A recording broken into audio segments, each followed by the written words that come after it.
So one of the things that my family loves to do is we love going to thrift stores or just finding random junk around our house, like old recycled materials or cardboard, and try to figure out how can we take these things and sort of repurpose them to make something new, to make something cool or a piece of art, right? To repurpose stuff. In fact, here's a piece that I got to make with some friends, which I love. It's just a piece of old wood and some ribbon and old buttons and this piece of wood from the beach. And my favorite part, this old rusted tin can. Now, this kind of art is super fun because usually you can just make it with stuff that you find, right? These little treasures that someone else threw out. And I love being able to just look at things that someone else might have thrown away or you just don't need anymore, and start looking to see, can I see something in the future of something beautiful, something functioning and cool and good, and sort of repurposing, transforming it into something awesome. But one of the things that I've realized, especially as Andy was talking, is I love doing this with art, but I really struggle doing this when I'm faced with people and really hard, challenging situations. I mean, think about it. When we look around the world, sometimes it feels hopeless. There's people who are hurting, and there's sickness, families fighting, people feuding, there's wars. There's all of these issues of racial injustice and people being oppressed and people not being able to afford to live or to eat. There's people who don't have a home. And you just think, oh, it just feels hopeless, and it doesn't seem like there's any beauty or any cool thing that can come from all of this hurt. But here's the thing.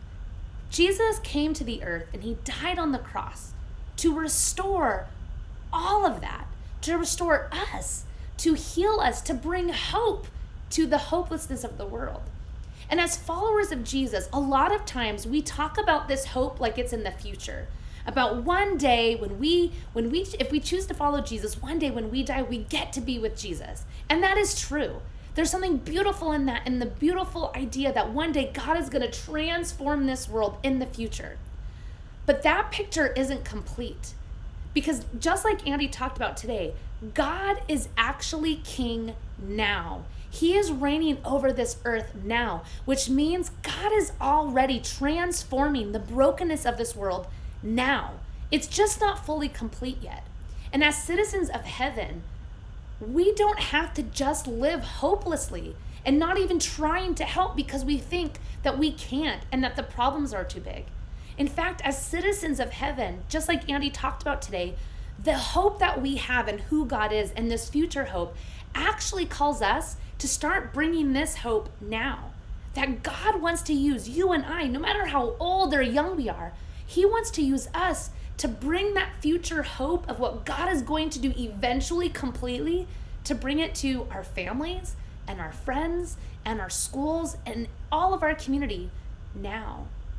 So today, I want you to think about, in what ways are the problems around you, the relationships that have been broken, the hurts and the pains, how have you looked at them like items that are just a waste of your time? Or maybe just too big that you just can't seem to see how God could use you to fix or to restore or to transform. Today, ask God to help you to have eyes to see how the things in your life, the relationships around you, how you could be a part of praying, transforming, bringing something awesome and cool from things that we are giving up on, that we think are just a waste or should just be thrown out. Today, ask God, how can you be a part of bringing the future hope today?